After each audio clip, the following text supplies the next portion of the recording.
There are 4 things that I would never put on my own CV as a professional careers consultant, working as I do at Cambridge University, and perhaps 2 of them are maybe a little bit controversial.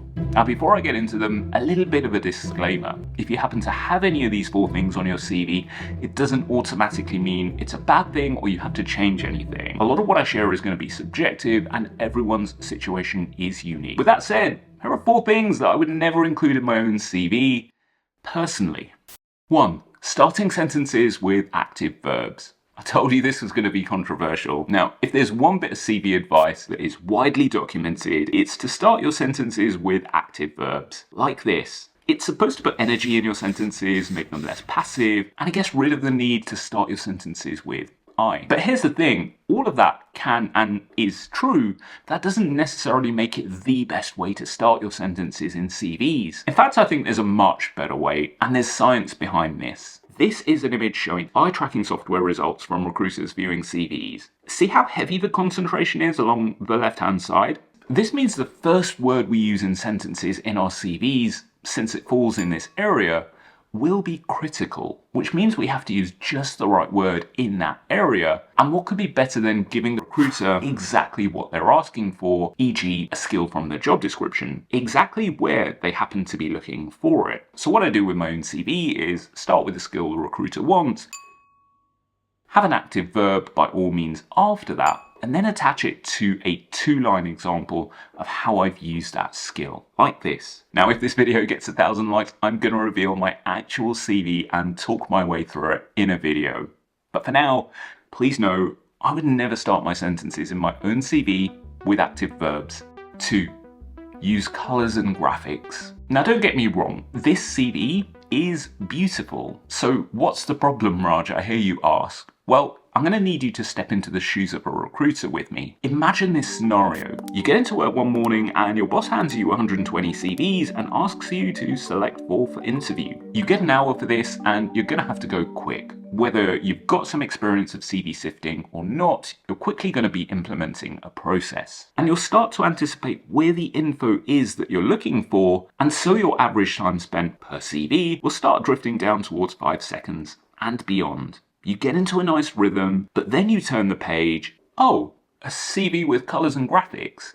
You see you're throwing them off their rhythm. You're throwing them off their game. They're having to recalibrate and maybe spend up to a second to figure out where the stuff is they're looking for. And added to that, you're asking them for a higher cognitive load compared to them processing other CVs. They're not going to like it because the payoff to them is not clear at that stage. I would never include colours and graphics on my own CV. It's also known to throw off automated CV checkers and ATS.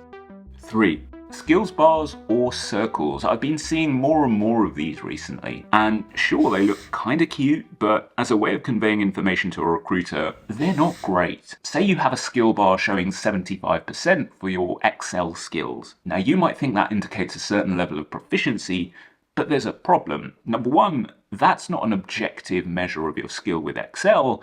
And number 2, the thing that they might want you to use Excel for might be completely different. So you might be really good at data visualization using Excel.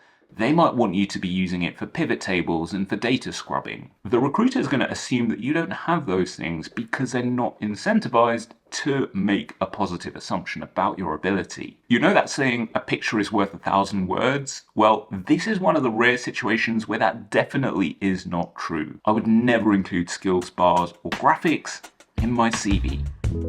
4. Profile sections or summaries. Now, these are a super popular way to draw attention to the main things we want the recruiter to look at first. So specific skills and experiences. And if it's broken down into bullet points, they're actually not that bad. But even still, I'd never use them on my CV because that first interaction the recruiter has with us as a candidate is decontextualized. They wouldn't know where and when I've done the things I have, and if I do mention those things, it will quickly get bloated. And 2, As a candidate, I'd rather put my most relevant experience or education at the top of my CV and use that as a vehicle to showcase relevant skills from their job description, so recruiters have immediate context for those skills they're looking for. So there you have it, 4 things I would never include in my own CV as a professional careers consultant who happens to work at Cambridge University. Now, if you want to see what my actual CV looks like, I'm going to need this video to hit 1,000 likes. Please also let me know how you feel about starting sentences in your CVs with active verbs, colours, graphics, and profiles/summaries. I'd love to know your thoughts, and please do post your questions down below.